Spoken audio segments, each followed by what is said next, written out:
Yes, Tom, you wanted to see me, I announced my arrival at the managing director's office, having been signaled by him.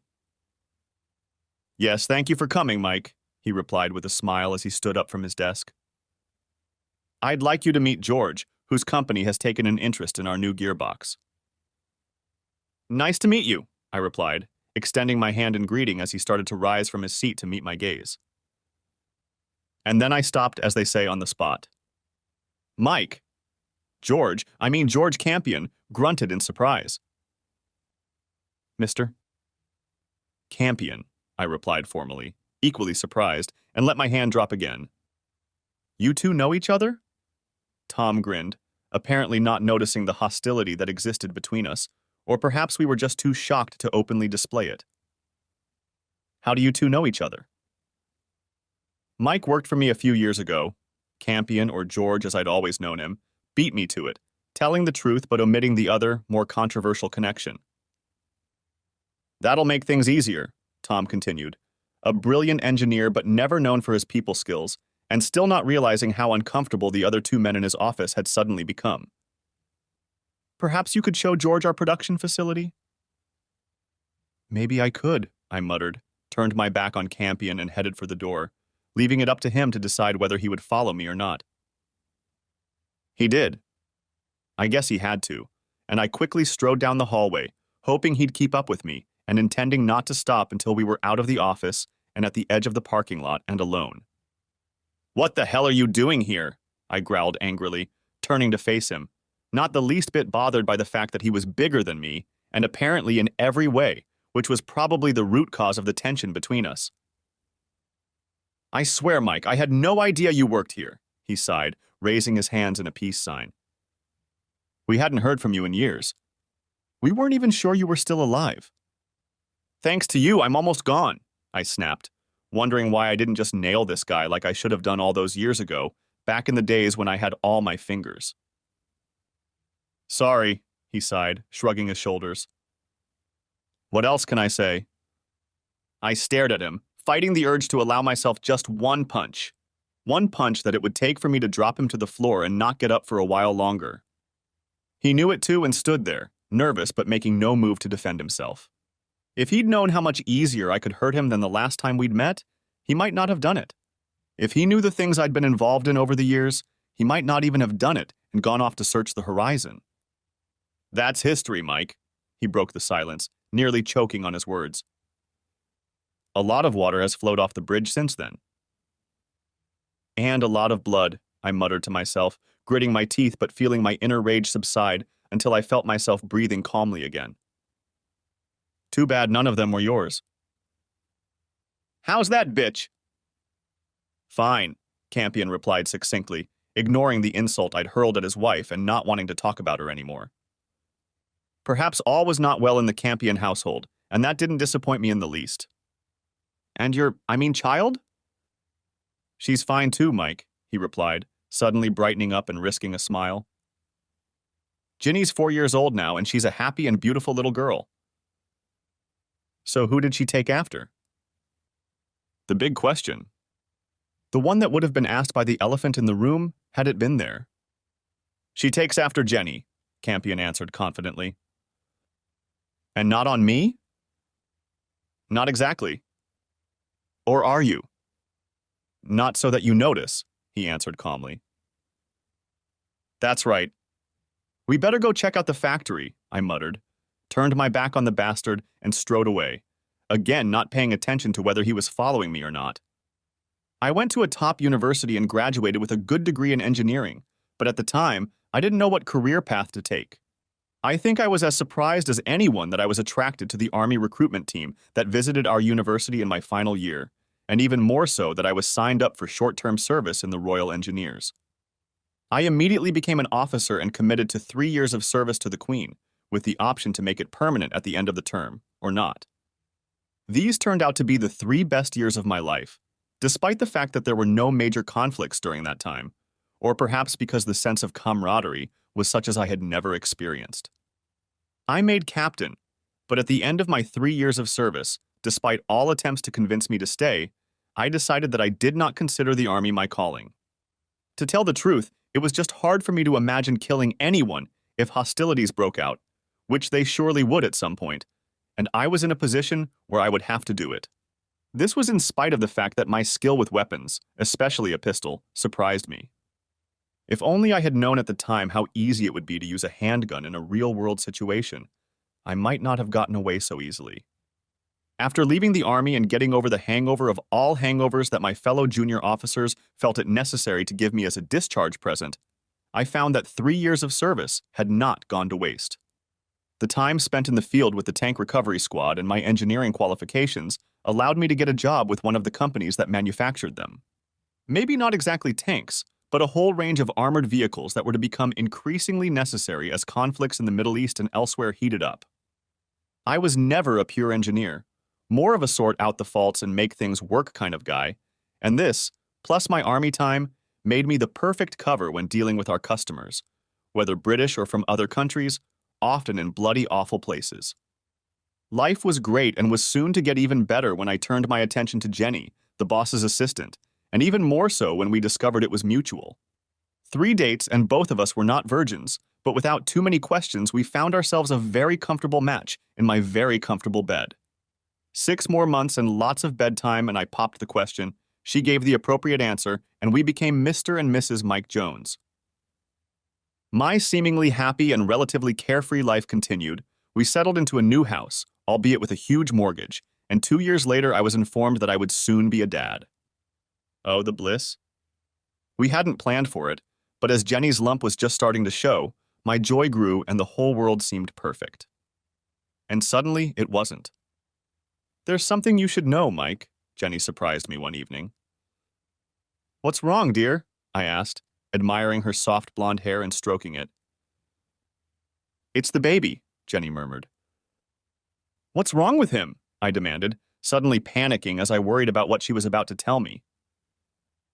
Nothing, she snapped back, confusing me. Then there's nothing wrong with our baby. What's the problem? That's the problem, Jenny sighed. It might not be our baby. Nonsense, I laughed, wondering what she could be thinking. Of course it's our baby. What I mean, honey, my wife whispered, a tear rolling down her cheek. It may not be your baby. I stopped laughing. And even stopped breathing. I'm sorry, Mike, but I just couldn't hold it in any longer. Who's the father? I demanded, holding back tears. It could be you, Mike, she dodged the obvious question. Or, came out of my mouth, and I nearly choked on the word. George, she sobbed, and it was the death blow to our marriage. George was, of course, none other than George Campion, her boss and my boss at the time. When did it start? I asked, nearly sobbing. But that wasn't the question I should have asked. It was more a matter of the fact that they just never stopped. They didn't stop when we were first dating and only calmed down a bit after we got married. My wife had been having fun with our boss since her 19th birthday, when Campion invited her to the celebration and ended up seducing her. Not surprisingly, she decided it would be best if we didn't tell each other about our previous history. That night my life changed, and indeed I myself changed, and perhaps some would conclude, not for the better. Perhaps it would have been better if I had gone and beaten the bastard up and gotten over it, and then maybe I wouldn't have subsequently committed other behaviors that I wasn't so proud of. Perhaps the fact that he too was ex-military, but not an engineer, but a Royal Marine and the heavyweight champion of the combined forces, could certainly have influenced my decision. That, and what I discovered when I burst into his office the next afternoon. Instead, I took the easy route, left my wife and told his wife about what was going on between our spouses. Both divorces were surprisingly quick, and theirs were messy, despite the lack of children. Ours was far less serious, not even a question of paternity when Jenny and Campion moved in together quickly, once his wife kicked him out and he took responsibility for the child. It wasn't until later that I realized the interest he took in other employees' children, but having none of his own, maybe it went to his head. Or maybe it didn't, and it was just my imagination. It's not my problem now. At least I got a house, albeit with virtually no equity because of the mortgage. It's hard to believe now that I so easily turned my back on what could have possibly been my child. I guess I just didn't think about the possibility. I drank, or at least I started drinking. But memories of the hangovers I suffered after being discharged from the army kept me from overdoing it while I was job hunting. Army?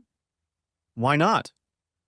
As it turned out, the why not was that they weren't really interested in a returning officer running away from a broken marriage. I was pissed, but truth be told, the signals I must have been signaling at the time hardly made me a good fit. Don't laugh, but I considered joining the French Foreign Legion, but didn't immediately realize that would have been a disaster, so I went back to square one. No job, no plans, and a house I couldn't afford and hated anyway. I assessed my situation, realizing that while I was still a young man, my entire career had been in the military or military equipment, and listed all my contacts that came to mind to decide which of them might be useful, if any. Most of them fell below the line as I was hardly going to be a civil servant, and governments in countries like Nigeria did not need people like me. There was one name I hesitated to put on my list but then kept coming back to it. The old Mike would have crossed it out and picked up an eraser, but the new Mike didn't. Could I? Would I? Hey, Carl. I started the phone conversation and introduced myself, surprised at how quickly he invited me over. What went wrong in your life? What do you even think about it? Asked Carl without mincing words. I told him and he just nodded. He didn't seem to care about it as much as the British Army. You made captain? He asked, and I confirmed that I had. Did you serve? Followed the next question, and I was forced to admit that I had not. A qualified engineer? I think that question went over well. Rifleman level with a rifle and submachine gun. It's rare to find an officer capable of marksmanship, he laughed at his own joke. His next question, however, made me freeze for a moment. You've never shot anyone. If it came to a critical situation, would you be able to? Yes, I answered, trying not to give away the tremor in my voice. The image of Campion in my scope helped me a lot. Well, maybe you'll find out if you really can, Carl snapped back. Because if you can't, you probably won't get your award in time. That's how I became a mercenary. A soldier of fortune. Weapons for hire, or in my case, a gun, a set of wrenches, and a theodolite. After renting a house on a long-term lease, I found myself on a plane bound for the Middle East to be part of a multinational squad to protect a leader in the Middle East. I will call him king because he was. At least sort of, although some may have felt that his record of protecting the civil rights of his people left much to be desired. The West couldn't openly support him, but he was a bastion against the rise of Islamic forces that threatened even worse things, and that's where we mercenaries came in. My job with the small squad was to monitor and maintain our equipment, which didn't seem too dangerous, and remained so for quite some time. When it did, it came without warning and was a personal test for me to see if I would freeze or not. It was also a test to see if I could keep the promise I had made to Carl back in the UK. The armored personnel carrier drove past our workshop without even noticing us, nor did we pay much attention to it. Not until the engine roared and the vehicle rolled straight toward the gate to the courtyard, where the king's quarters were located, breaking through the first barrier and crashing right into the anti-tank barriers, where it came to a crunching halt and about a dozen heavily armed fighting soldiers poured out of it. Firing short, accurate bursts at the guards caught off guard, they veered to the left to interrupt and kill as many of them as possible and as quickly as possible, and a couple of grenades discouraged the others from leaving the safety of the barracks. Then they regrouped and headed back towards the royal chambers, taking out 2 ceremonial guardsmen whose swords were no match for their automatic weapons. All I had was my sidearm, and the same could be said for the 3 mechanics who, bless their cotton socks, were brave or foolish enough to follow my lead. Had we faced them head-on, we would have been annihilated in seconds, but by sheer luck or will of fate, because it certainly wasn't due to military cunning, we attacked them from the side as they rushed back across the corral with only limited cover in the form of the machine we were working on. Without hesitation, I dropped to a knee, calmly removed the automatic from the safety, took aim, and aimed fire, not wasting more than 1 bullet on each of the creeps before switching to the next. Fortunately, though apparently not entirely successfully, 3 of my men followed suit, and in a matter of moments we took out 6 of them and at least a couple more who were looking for escape. But it was too late, because by then the other soldiers had recovered from their surprise and were showering them with a hail of bullets. Silence. Such silence that it was shocking. The horrifying cacophony of death subsided as quickly as it had begun, and the others, like me, watched the carnage, marveling that any of us were unharmed. Then came the shock. Different people deal with the aftermath of battle in different ways. Some seek solitude, others just want to kick themselves. I was the former, and it wasn't very pleasant. I bit the head off the unit commander as he clapped me on the back and congratulated me heartily. Not normally a very sensible thing to do, as he was a former SAS man who probably had 3 ways to kill me just by smiling. He did smile, but not like that. He just told me to report to him when I got my wound dressed. What? I reached up to touch my cheek, which was starting to hurt by then, but my arm was covered in blood. Just a wound, he brushed off my problem. When it heals, you'll look like a pirate. The women will love that. He understood. He'd certainly seen it all before. What a show you put on, Mike, he greeted me an hour later as I stood before him, the major in his office, my wound patched but still sore. I had 3 good men with me, sir, I replied. They did a good job, Mike, he grinned. But it looks like you personally took out 5 of them with that little damn gun. Screw it, I missed one of them, I replied, and we laughed.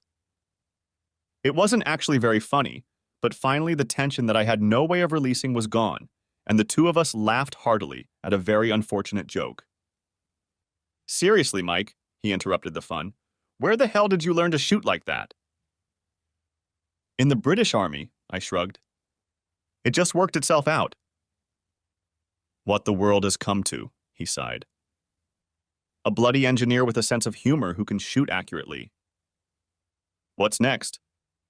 I knew better than to offer no answer, so I just smirked back at him.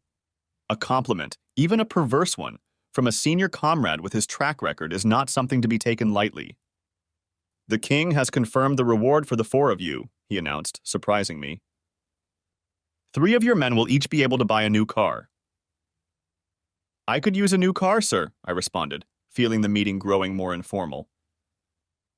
The men will have to think about a Ford, and you can think about a Jaguar, Mike, he grinned. And just when I thought I was about to be let go, he suddenly became serious again. Mike, have you ever been to Africa? He asked abruptly. 3 weeks on a business trip to Kenya and a vacation in Morocco, I replied, generally unimpressed. Central Africa, he continued, almost growling. They need an engineering officer there, and it will be twice as profitable. Why would that be? I asked, already guessing the answer. Simple arithmetic, my boy, he grinned, relaxing again. Twice the risk, twice the money, and a bonus if our client wins that day that will make your mouth water. Twice the risk? More like 3 times, the major admitted. Our man is trying to overthrow some bloodthirsty despot who won't quit. And our man? Oma, the current leader's cousin, and apparently not much better than him, but he and his supporters are the ones paying the price. Sounds fair, I nodded in agreement, which seemed to go down well. But why do they need me?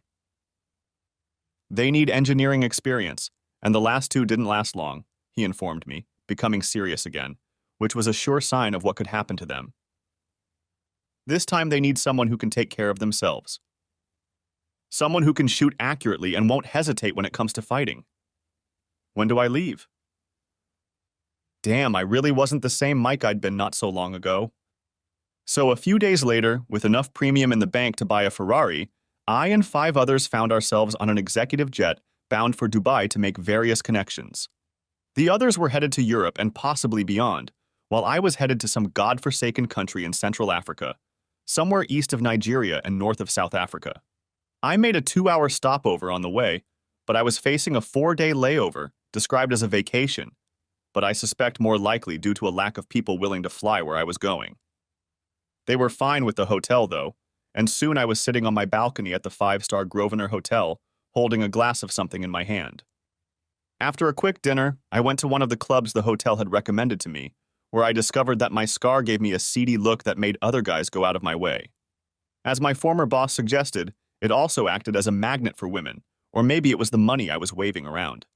As it happened, I ended up with a professional, a tall Russian blonde who proved that money was worth money. All was well and even better than I had hoped. However, the wonderful new romance ended after breakfast the next morning when Olga, the new, albeit temporary love of my life, took my money, kissed me, and left me her card. The next day was spent exploring Dubai, including a boat ride, a visit to the rugby field where my uncle had played 10 years ago, and even the sewing of 2 new shirts, which were made for me by tailors on the outskirts of the city in 24 hours. After returning to the hotel and taking a relaxing shower, I took the long elevator ride, intending to have dinner at one of the hotel's great restaurants and spend another night in the city. This night started very differently from the previous one, except that the girl was Indian, from Kerala, not loaded, exquisitely beautiful, but different. "Maybe I'll hold you to it," Neha said. "Where did you get the scar?" she finally asked, and the novelty of the question became apparent. "From a terrorist's bullet," I replied, smirking and surprised when I realized that I was actually telling the truth. Sort of. "Take the other one out," Neha laughed, figuring I was joking. "You probably got your cheek caught on a nail or something." "Do you want to see my other wounds?" I asked. "Where are they?" she giggled. "Where I can't show you in public," I replied, lying that I didn't really have any, except for a scratch on my knee where I hit a table a few days ago. "My hotel is right down the road," I challenged her. "What are you waiting for?" My petite Indian beauty accepted the challenge, took my hand in hers, and led me through the crowded room straight to the exit. "Well, here we are," I finally sighed. "Mike Jones?" a big smart guy standing at the entrance asked. "Who's asking?" was my obvious answer when asked such things in places like this. "Carl sent me, and there's an airplane waiting for you at the airport, standing on the tarmac." "You've got to be kidding me," I growled in frustration. "I'm sorry, but I'm serious, Captain Jones. I'm afraid you're going to have to take a rain check." "I'll have to get my things out of my room," I remarked, hoping I'd get to fondle the gorgeous Neha at least a little. "Your stuff is already packed and in the car, Captain?" He spoiled my plan. "Sorry, but the plane is really waiting. We have 2 other guys looking for you." "So it really was a bullet wound," Neha spoke for the first time, looking at me with a slightly different look. "She almost missed," was all I could think of to say. "She almost destroyed you," Neha remarked. "Sorry, but the plane is actually waiting on the tarmac, Captain," the man repeated, trying not to give away his excitement, and I took Neha in my arms with an exaggerated sigh, kissed her, and then had to let go. "My card, Mike," she said, handing me a very chic-looking business card. "Stop by and see me next time you're here." That's pretty much what happened. I was being driven away in a huge black Mercedes, trying to forget what pleasures I had just missed, and the beautiful Neha was waving goodbye to me. "Sorry about that, Captain," a man who didn't give his name spoke up after a while. "Some woman, this Neha." "Do you know her?" replied I in surprise. "Only by sight and reputation, unfortunately," he grinned back. "She would be a good prey for any man." "But she only works in a restaurant," I muttered, looking at the card she gave me. "Look again," he commanded, and I looked. "Jesus," I replied. "She's the manager. She only looks 20. "She's 27, he informed me, amused by my surprise. To us Europeans, Indian girls usually look young, and she not only manages it, but her family owns it, and it's one of the best restaurants in Dubai. They have places in half the capitals of the world." "As you say, not a bad find," I sighed, and that was the end of our conversation, and I began to ponder if I was doing the right thing. The plane was indeed waiting for us on the tarmac when we arrived at the site, and honestly, my first thoughts were whether it would even be able to leave. It turned out to be the Eastern European equivalent of a DC-3 Dakota, but not as beautiful and not preserved even half as well as the DC-3 SI had seen. I didn't panic, but I sure as hell wondered about it, and my first impression of the pilot did little to dissuade me. He, Vladimir, looked like something left over from World War II, which the airplane may well have belonged to, and his conversation left a lot to be desired. How wrong was I? By then, I knew a little about questionable airplanes, drunks, and even worse pilots, but Vladimir, despite his lack of conversational skills, appeared to be a master at the wheel of his machine. I joined the three other passengers already aboard the plane, but got nothing but grunts from two of them and a look of pure hatred from the third. Perhaps they were angry at me for keeping them waiting. The takeoff went perfectly, and the sound of twin engines suggested that the beast was probably in better condition than its appearance would suggest. Perhaps there was a reason for it, but I decided it was best not to consider what it might be. For several hours we flew without uttering a word, although the noise the airplane was making would have made it difficult to do so. Then the nose of the plane dipped down, it backed up, and I realized we had landed, only because the pilot was unlikely to turn off the engines if we were still in the air. I had hoped. Vladimir crawled back in, told me to stay put, opened the door, and kicked out the other three who left without much enthusiasm. And to this day I have no idea who they were or what country we left them in. My faithful pilot climbed back up onto the fuselage, handed me half a bottle of vodka, honored me with a peculiar smile, and returned to the cockpit.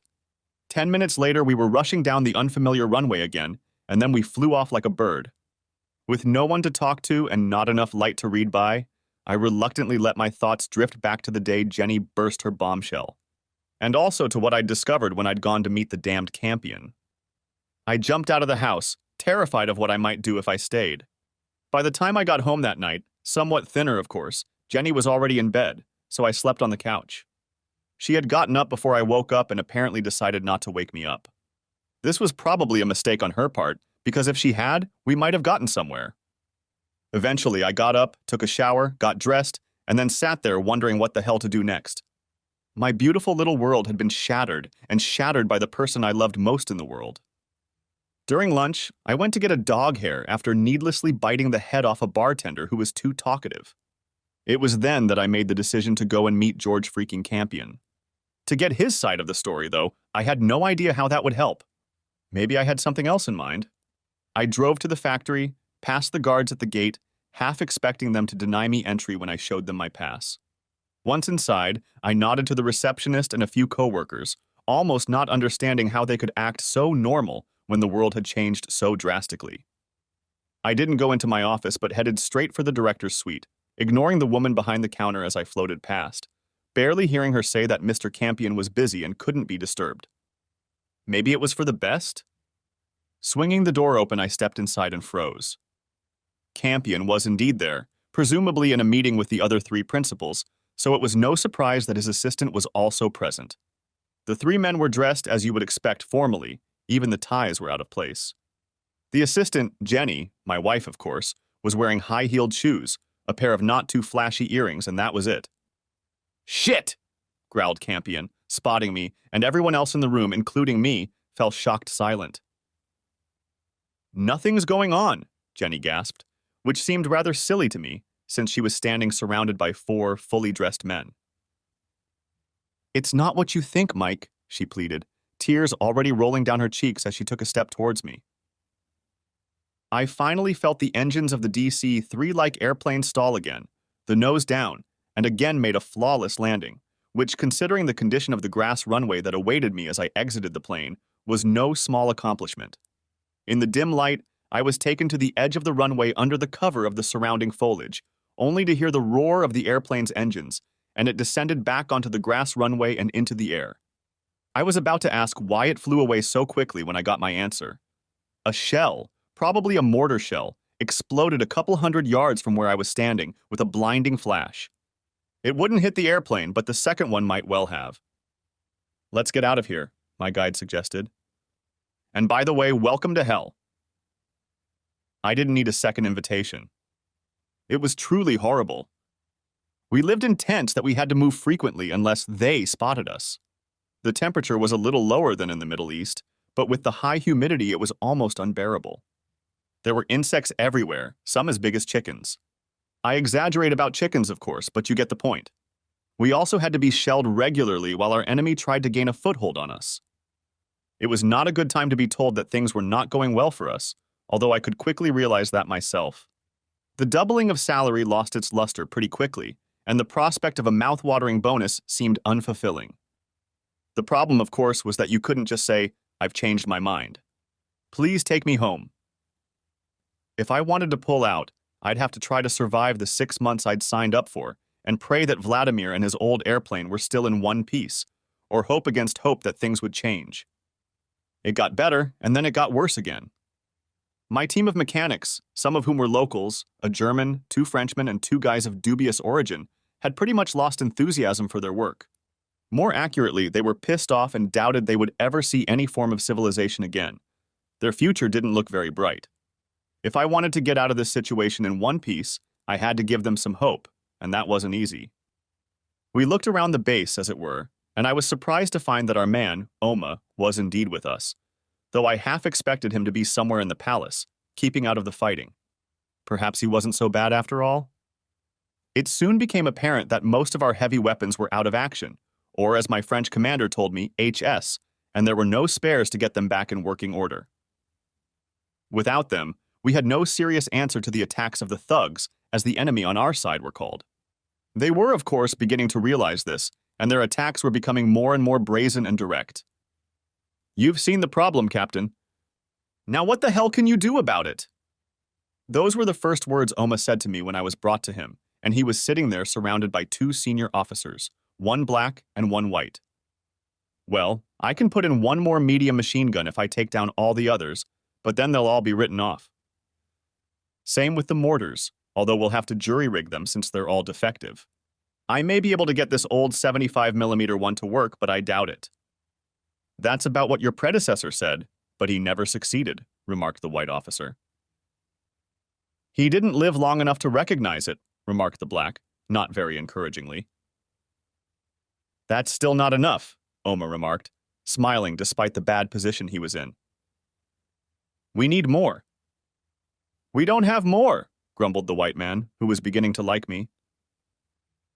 There might be a way, I sighed, almost regretting my silence, and soon found all 3 of them staring at me, waiting for me to tell them how I was going to accomplish the impossible.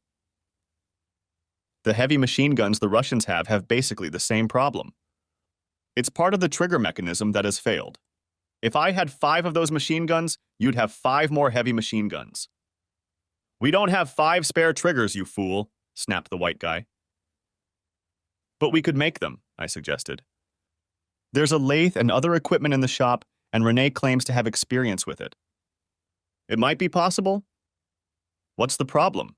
Omak asked, smiling obediently, but knowing full well that there was more to it. "We need a template," I sighed. "The others are all cracked and uneven." "We don't have a template," my troubled boyfriend, whose name I wasn't even told. "I think we do," Oma sighed, guessing what I was implying.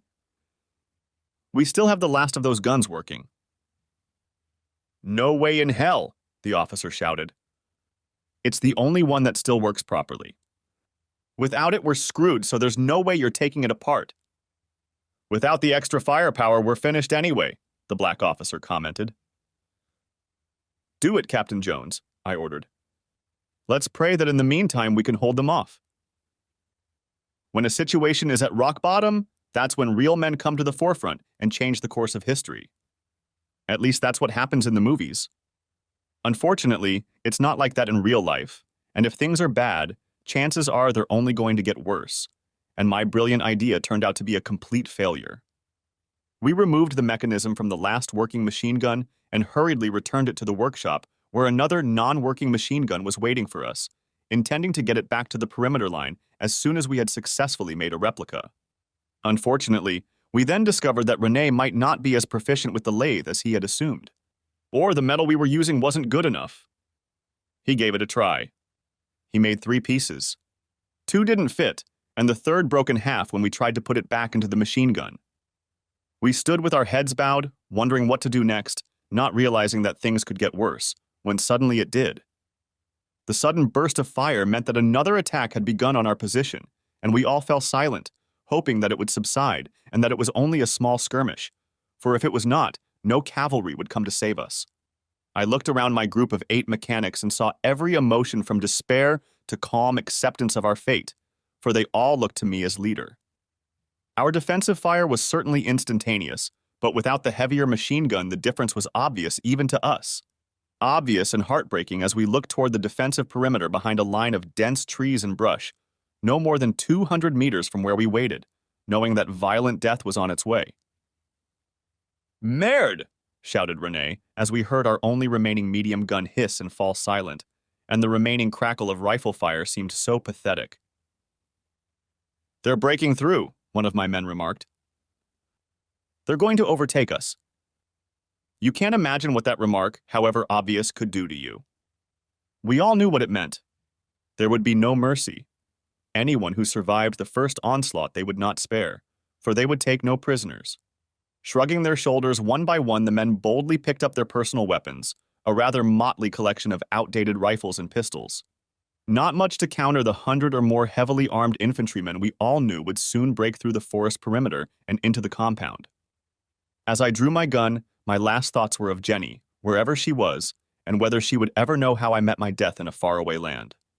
Would she mourn for me? Would she miss me? What would she say to me now if she saw my final state? I grinned unfunny, imagining her telling me to use the brains God gave me, her standard answer whenever she had no other answer. Use my brain? Screw it! Sometimes you don't see what's staring you in the face. Where the hell is that firing mechanism? I yelled, addressing no one in particular. It doesn't work, Captain, someone echoed. It's useless.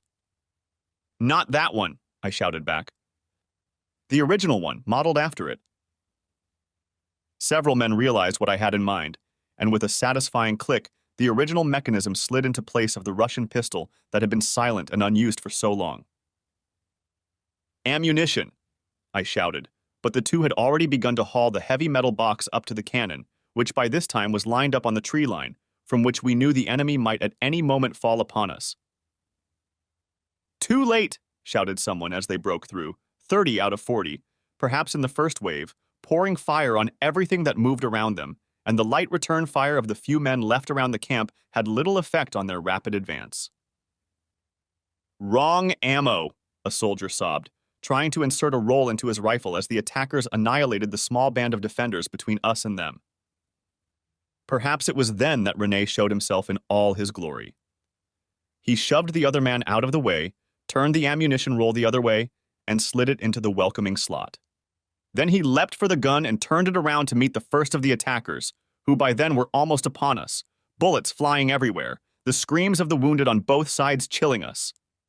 Music to my ears.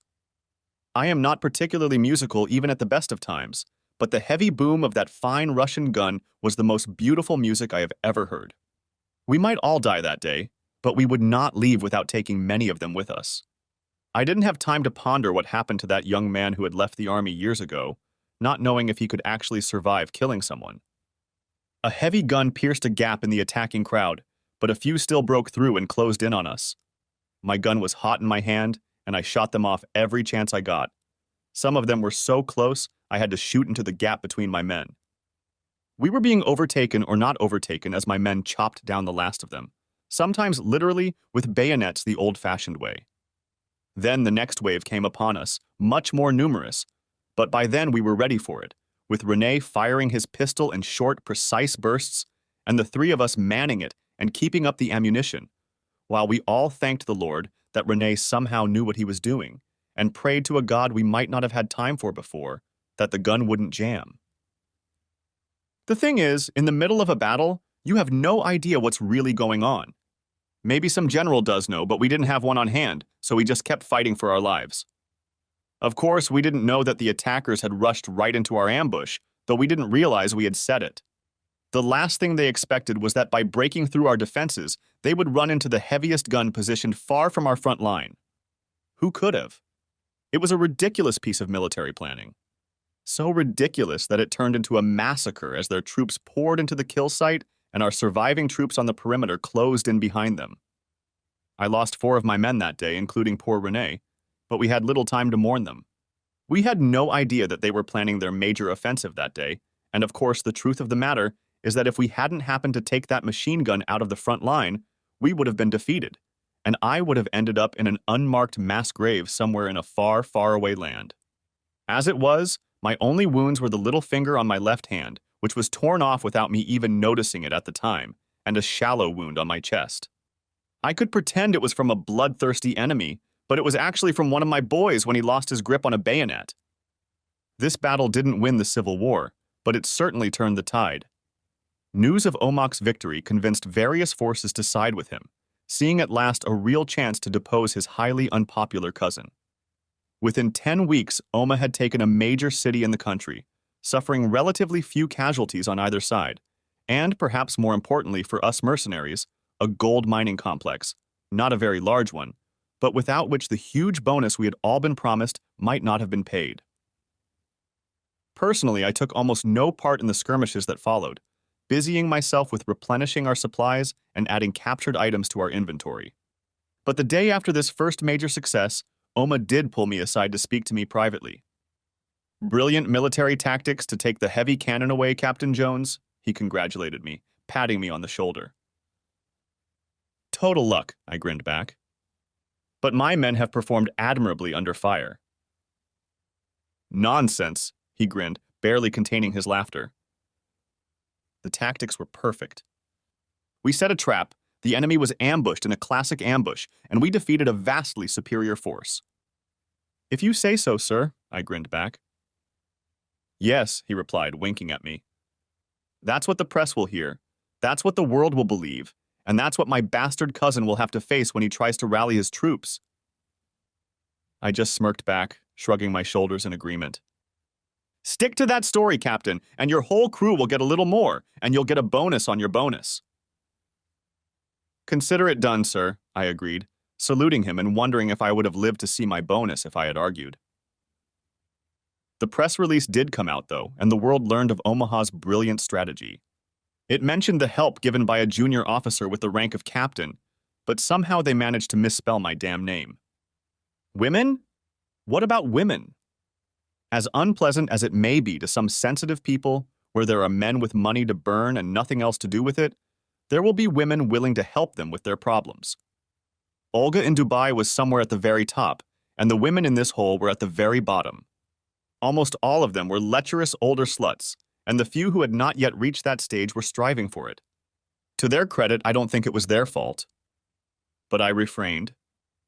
There was only one of them, a pretty enough young African woman, easy enough on the eyes for me to be tempted. But the line was too long, and officer status in this situation offered no advantages. A dollar, pound, or euro meant more than rank or position. Unfortunately, it was unlikely to remain so attractive for long. So I abstained. That all changed as we swept through the war-torn country, women and girls greeting us as their saviors, while their own men may have died in battle or simply kept a low profile. It was then that my abstinence failed me. I confess I took my prize twice as a conquering hero, a prize, I should add, on both occasions given freely. It may not have been my finest moment, but they both seemed to enjoy it. Then things changed again. Florence appeared. Oh, Florence. Our troops stormed into what was flatteringly called the capital, but was really nothing more than a small town in which not a single shot was fired. My contingent arrived only a day or so later, and we set about finding a place to base ourselves, and then a place to sleep. Soldiers being what they are, and with the town still functioning on some level, there was room on the list for a drink, and the main bar in town was quite suitable for that. Of course we weren't alone. The place was already crowded with other soldiers with exactly the same idea. Then again, where men congregate, a certain type of woman congregates as well, though I was content to just stand and watch the merry-go-round, sipping a nice cold but unfortunately not very tasty beer. I knew I shouldn't have interfered, but a girlish scream caught my attention. Squeezing through the crowd gathered around me, I soon discovered the cause. A young woman who was being mistreated and who, unlike the other whores in the bar, was objecting rather vehemently. I forced myself to look away as it was none of my business, and I didn't want to face the rugged African soldier molesting her. I told myself I was a damn fool even as I squeezed through them to confront them, using my best officer voice to order them to stop. They, or rather he, stopped, but only to stare at me angrily in bewilderment. "Mind your own fucking business," he growled. "Let her go now," I barked at him, hoping it sounded a lot more confident than I felt. "Take him. Stupid white officer will be left alone," he tossed to his buddies, soldiers who were destroying without a second thought, probably just the day before. And they took a step toward me, smirks appearing on their faces that took my breath away. People were destroying their officers in this conflict, and I inwardly cursed myself for being such a fool and looked for a way out. The girl, whatever color she was doomed to her fate. There was no saving her, and it wasn't my problem. Please! Perhaps it was the pleading tone of her voice, or maybe it was the French accent. But more likely it was the way her eyes caught mine and stared defiantly at me. Startling clear blue eyes that silently told me I was her only chance and begged me not to leave her. Idiot. Damn idiot that I was. Instead of turning away, I stood my ground, knowing there was only one way to keep them from beating the crap out of me and possibly destroying me. I pulled out my gun. My gun! My small caliber pistol that had served me so well in 2 battles. They hesitated and then apparently decided that I wouldn't use it, and if I did, I wouldn't be able to take down more than one of them. Either way, the whole place went quiet, every eye fixed on us waiting to see what would happen next. Who's first? I gasped with laughter, waving my gun back and forth, having already decided that the guy holding the girl would go to his own first, even if the others got me. He was a brave guy, I had to hand it to him, and he'd obviously faced death before, realizing, perhaps from the way I handled the gun, carelessly taking the safety off, that I knew how to use it, and would use it, and that from this distance I was unlikely to miss. I could see the fear in his eyes, realizing that perhaps he too had made a fatal mistake, but he didn't flinch. As I pulled the trigger, I knew it would end badly, but it was too late to retreat. Oh shit. What I'd been through, all for some damn woman I didn't even know. Stand down, came a deep, commanding voice from somewhere behind me, a voice my mind struggled to name. Lower your weapons, Captain, that's an order, came the next command. You men stand back and let the girl go. We all hesitated, but no one moved from their seats, and there was an anxious silence in the room, save for the girl's quiet sobs. Now, came a sharp shout from behind me, and I, finally recognizing the voice, lowered my gun. The men in front of me realized who it was too, perhaps the only person in Africa who could have made them back down like that at that moment. Put the gun away, Captain, Oma ordered more calmly, standing between us and glaring at my opponents until they backed away, and the one holding the girl let her go, albeit reluctantly, and she rushed to hug me, flooding with tears. However, that didn't stop them from looking at me with hatred in their eyes, making it clear that the matter was not yet settled. Damn fools, Oma scolded his soldiers. You're lucky he didn't shoot you all. No such luck, one of them muttered, still looking at me angrily. You think not? Oma continued. Do you realize who this officer is? You don't recognize him? You don't recognize the man who saved your pathetic lives in this hellhole just a few weeks ago? The looks of hatred disappeared and were quickly replaced by smiles. A buzz went up in the bar, and suddenly every man in the bar wanted to shake my hand or buy me a drink. Split up and take the girl with you, Oma suggested quietly, keeping his eyes on the big soldier. I'll take it from here. Thank you, sir, I sighed gratefully, the adrenaline fading away, and the realization of how close I was to meeting my maker came over me again. We're equals now, he grinned. Why? I asked. For spelling your name wrong, he chuckled, and then burst into laughter. His rolling laughter was infectious, and soon the whole bar joined in, everyone including me. Everyone except the poor young woman still clinging to me. We had broken up. We left, and I led her down the dusty street until I found a rundown convenience store for privacy. What the hell were you doing in a bar like that? I demanded angrily, taking off my shirt and wrapping it around my shoulders. I thought they could give you a job, she whimpered, still clinging to me. Why do you need a job? I asked, calming down a little, unable to understand how such a young, pretty white woman could be looking for work in such a war-torn neighborhood. No money, she replied simply, her French accent becoming less distinct as she calmed down. How old are you? 19, she replied, but I raised my eyebrows questioningly. Well, yes, 18, she admitted. But I'll be 19 this year. You're still in school, I sighed, deciding that our 10-year age difference made her too young for me, which was a shame. Still? Hell no, the girl threw back. I've heard women deny being sluts with less anger. Her recovery from the horrible ordeal surprised me. I sighed, wondering how the hell I'd gotten myself in this position. Time to get the details. Who the hell are you, young lady, and why are you here? Shouted I. She was actually Belgian and had just left school a few weeks ago, an expensive private boarding school in England. Her father, a Belgian diplomat, was on his way with her to South Africa, where she was to spend the summer with family friends in Cape Town. On the way, they stopped for a week so her father could attend to official business, confident that the rebel army was entrenched in the south of the country and unlikely to survive the week. Unfortunately for them, some clever person had removed the trigger mechanism from a heavy machine gun and changed the course of the war. But of course they didn't know that. As it turned out, her name was Florence. Our return flight was canceled, and suddenly government soldiers were pouring into the city, fleeing the rebels. Monpap argued with some of them, and they shot him dead. They destroyed him? No, she replied, tears streaming down her cheeks at the memory. He lost a lot of blood, but the hospital was still working then and saved his life. A Red Cross plane came out and they put him on it. I just pray he's alive. Why didn't you go with him? There wasn't room.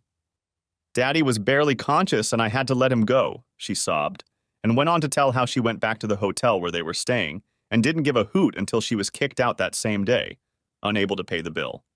That's how she ended up at the bar looking for a job to earn some money. There was no chance, of course, except on her back on some dirty mattress, which is where she ended up.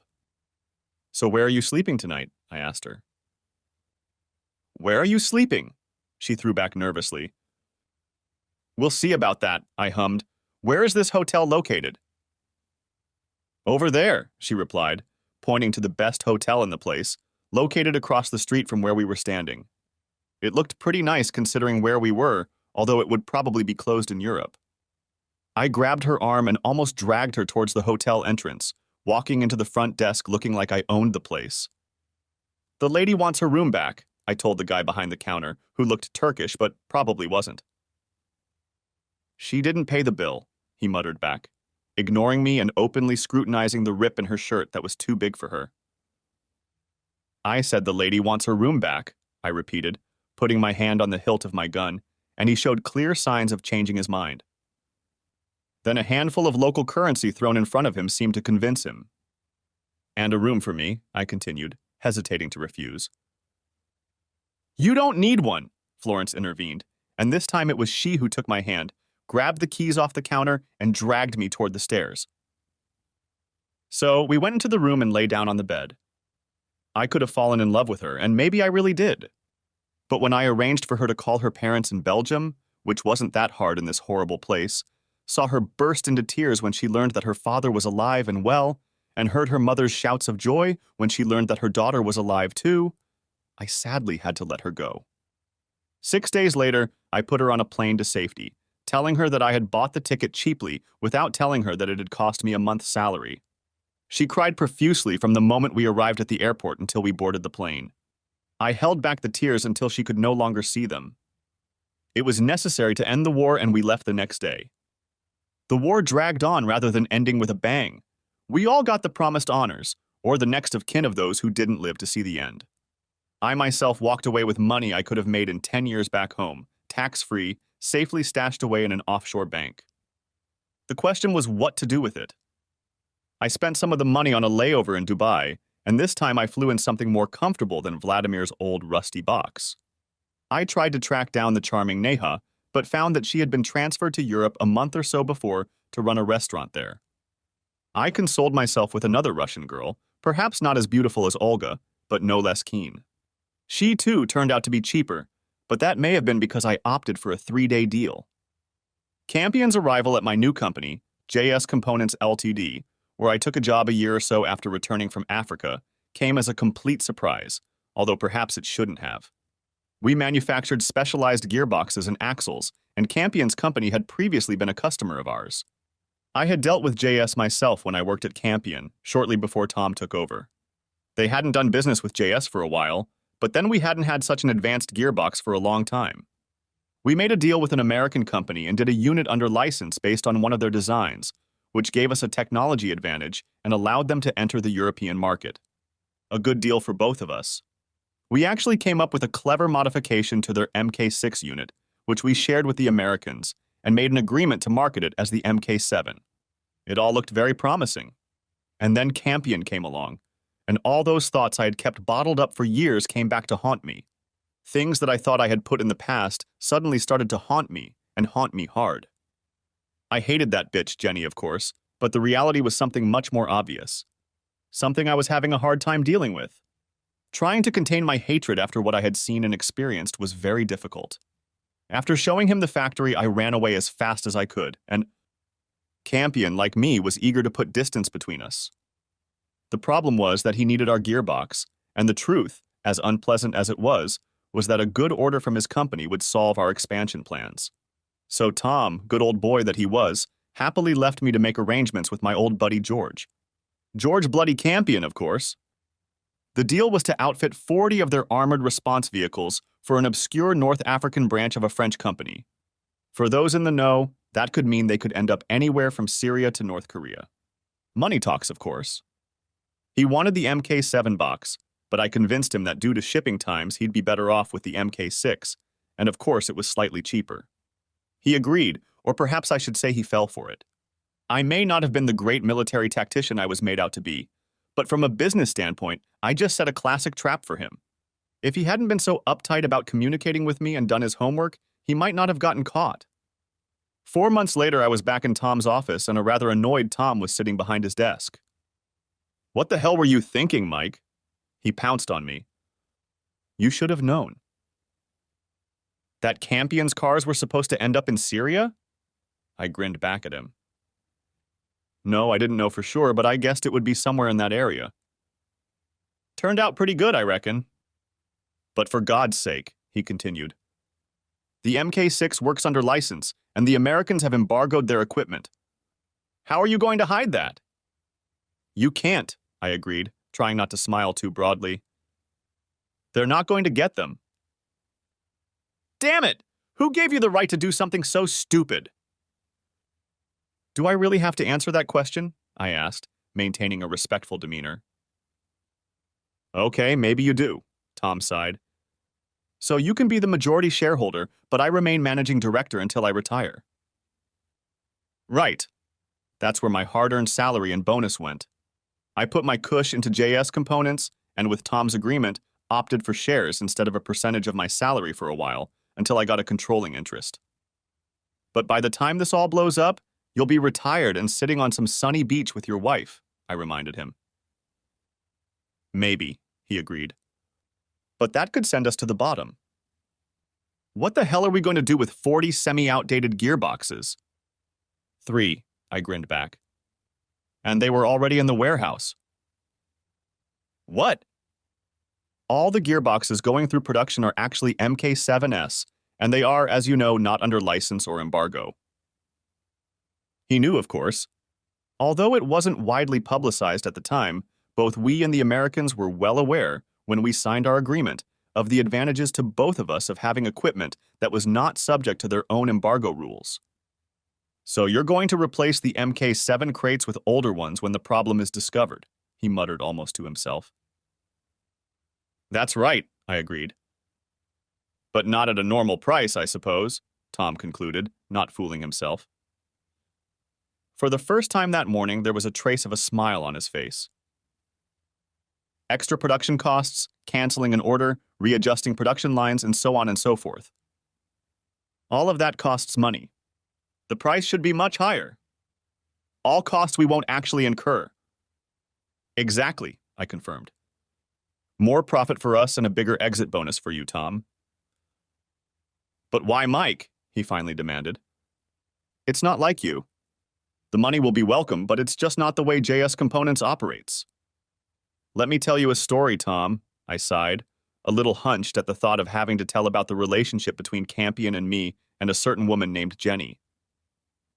But I did, and in all its gruesome details, and Tom even cringed, sensing my pain, when I told him about my last visit to the office and how I'd caught his wife. I think I understand, Mike, Tom told me when I finished my story. But don't let it change you. Don't let it warp your view of the world. I promised him I wouldn't let it. We broached the subject of the wine cabinet, and he left me alone. Everything fell into place almost the same day, 3 months after my meeting with Tom. Campion's company had already received 3 MK6 boxes and had done all the engineering work to fit them to their cars. They demanded more to get the production line running, at which point I bombarded them with a barrage.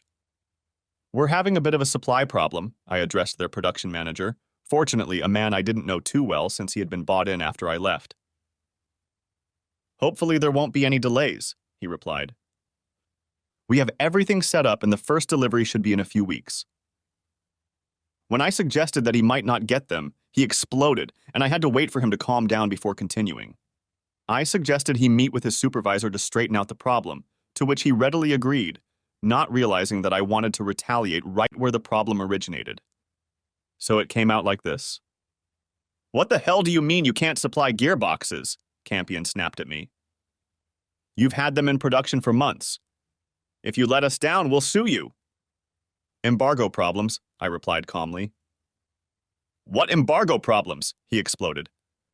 The French are our customers. We Brits don't have a problem with them.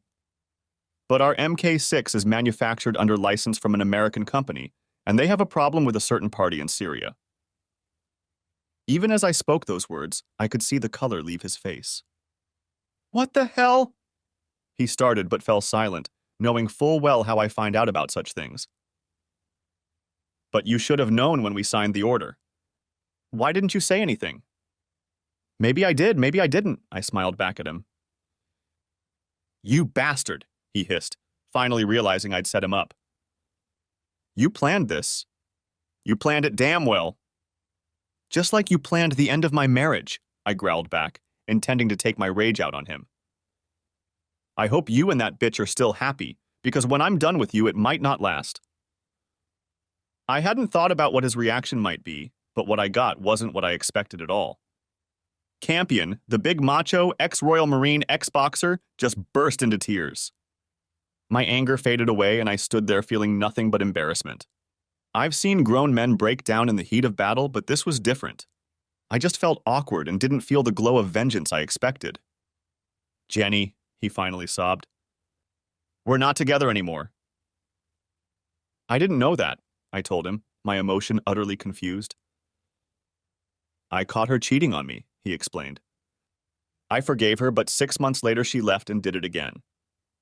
She promised to end it, but I put an investigator on her and found out she was dating one of my suppliers. It's been a few years now, and the other couple, and probably others too, were just fun on the side. I'm sorry, I mumbled, not knowing if it was serious or not, but not knowing what else to say. We had a big fight, I kicked her out and she went to live with her lover. I couldn't let them leave so easily, so I bankrupted the bastard. Now the couple live in a cheap rented house, drive an old wreck, and are pretty miserable by the looks of it. And rightly so, I remarked, surprised he hadn't even considered the similarities of his situation to mine. But I still love her, Mike, he started sobbing again. I miss her every day. Poetic justice, I muttered, but if he heard me, he didn't say anything back. I decided that our meeting was over, and nothing more was going to happen that day.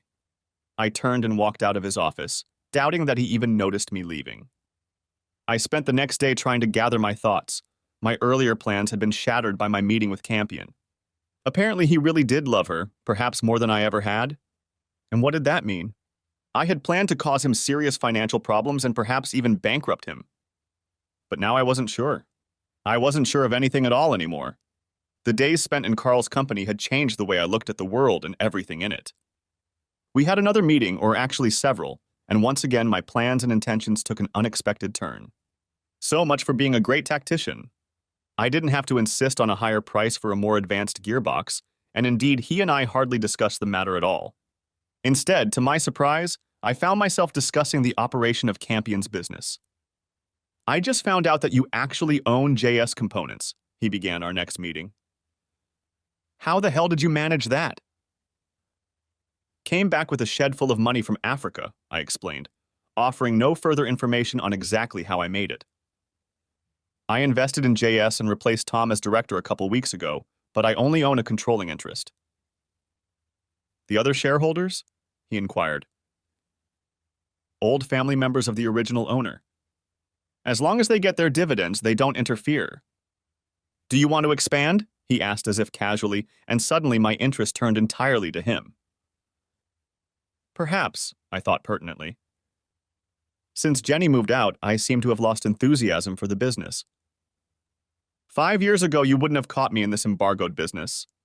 I'm approaching retirement age, and Ginny's still a baby and too young to take over anytime soon, so the business may be up for sale. How much? I asked, not hiding the fact that my heartbeat had increased noticeably. He quoted a figure that seemed surprisingly reasonable, but I still crinkled my face slightly. Campion offered a slightly lower amount, and I grimaced again, but it didn't work the second time. He wasn't that desperate. I'm not sure I can raise that amount, but I'm certainly interested. The banks will help, he offered. How about half that amount, 51%, I suggested, and he sat looking at me, pondering. That would give you a controlling interest, he pointed out the obvious. That's good, but can I trust you? I sighed, seriously considered my answer, and came to the conclusion that I no longer hated this man, and after interacting with him for the past few months, I didn't even dislike him. I checked on Jenny's situation, and it was just as he said it would be. She just didn't live in my world anymore. In my mind, she was nothing. I think you can do it, I said finally. Believe me. I really think you can do it. I think I believe you, he replied, smiled, and held out his hand for me to shake. We had to check for skeletons in the closet, and there were none. A deal was agreed, and it went through, giving me the option to buy back the remaining shares at any time over the next 5 years. I would become managing director, and George, at my suggestion, would remain chairman. It was amazing how easy it was for two men who had been cheated on by the same woman to become close. He was to become chairman of the board, but planned to stay in the background so he could spend more time with his young daughter Ginny, over whom he had custody. Upon meeting her, I was relieved to find that while she was undoubtedly pretty, I was clearly not her father. It suddenly seemed that from humble beginnings, I was at the head of my small but growing engineering empire. However, I still had a personal life. Casual liaisons with very attractive women were fun, but not what I was looking for in the long run.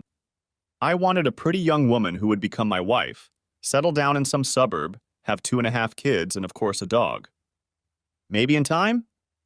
My new position gave me more opportunities to travel, and I had no trouble arranging a trip to Mumbai, where I knew for a fact lived the lovely Neha, who had moved there to work as a number 2 for her father in their hotel and restaurant business. This is Mike from Dubai, I introduced myself, calling her. Which one? She replied, rather disappointed, though of course a lot of water must have passed under a lot of bridges by then. The one with the scar, I replied, wondering if she would remember or if I was going to make a fool of myself. Oh yeah, she said encouragingly. Killed any other baddies lately? Just a few, I laughed back, wondering how she'd react if she found out how truthful my answer was. We chatted some more, reacquainting ourselves, and agreed to meet up later that night. I asked her out to dinner, but she declined, suggesting we go to some fancy bar she knew. Not hungry? I joked. Just for you, she laughed back. We have some things to do. Suddenly, I didn't feel hungry either. The bar was really fancy, very exclusive, and if I hadn't been with Neha, I probably would have had a hard time getting in there. Neha was just as sophisticated and beautiful as I remembered her to be. You left me very disappointed that night, Mike, she admitted. You're not the only one, I admitted in return. Come on, let's go meet the crowd, she said, and dragged me to the center of the place where all of Mumbai's young and rich crowd seemed to be gathered. The fact that Neha didn't stand out too much in the crowd was a testament to how beautiful the girls were. I had a whirlwind introduction, but I only remembered a few girls' names and none of the men's, and soon found myself being passed from girl to girl on the dance floor, all eager to meet the soldier of fortune who had returned from the war. I don't know what fantastic tales Neha spun them, but I soon stopped denying that I was SAS, a James Bond-type spy, a United Nations general, and even a paid assassin. True to form, I did manage to placate one young lady who asked me if it was true that I was a member of the royal family.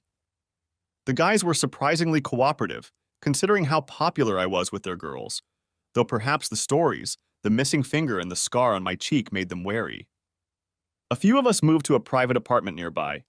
Neha was with us, or at least I think she was, but the booze I had forced down my throat at some stage that night clouded my brain, and the rest of the night became very foggy. The next morning never came for me until noon, and I woke up wondering where the hell I was. I figured out that I was at least within a few hundred square miles, and only then realized that I wasn't alone in the bedroom. Finally awake? She laughed delightfully.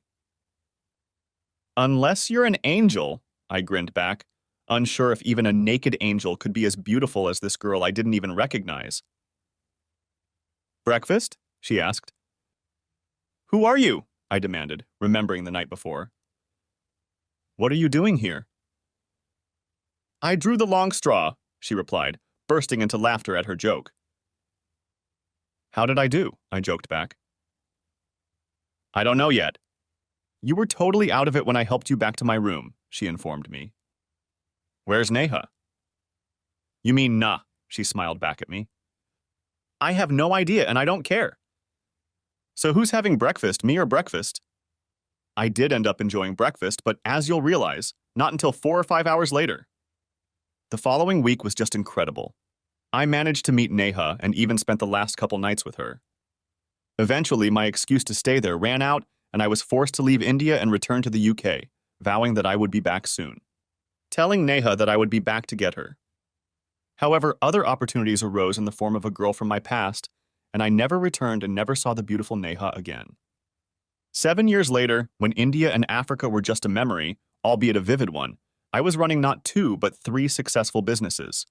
A medium-sized manufacturing company that fit our profile came along and was added to our company. The new company was based in Belgium and came from close family ties, which allows me to jokingly refer to our business as multinational.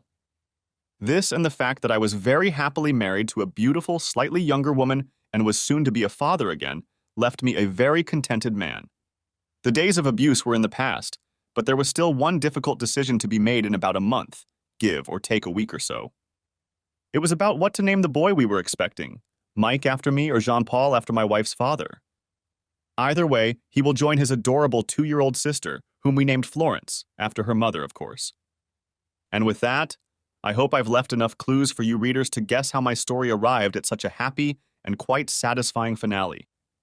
I finally have a truly loving wife. A wife who still enjoys telling anyone and everyone how her husband will always be her hero and how he once saved her from a terrible fate. Maybe someday I will embarrass her like she embarrassed me by telling someone all the details. Thanks for watching. I hope you enjoyed it, so subscribe to my channel and watch the next video.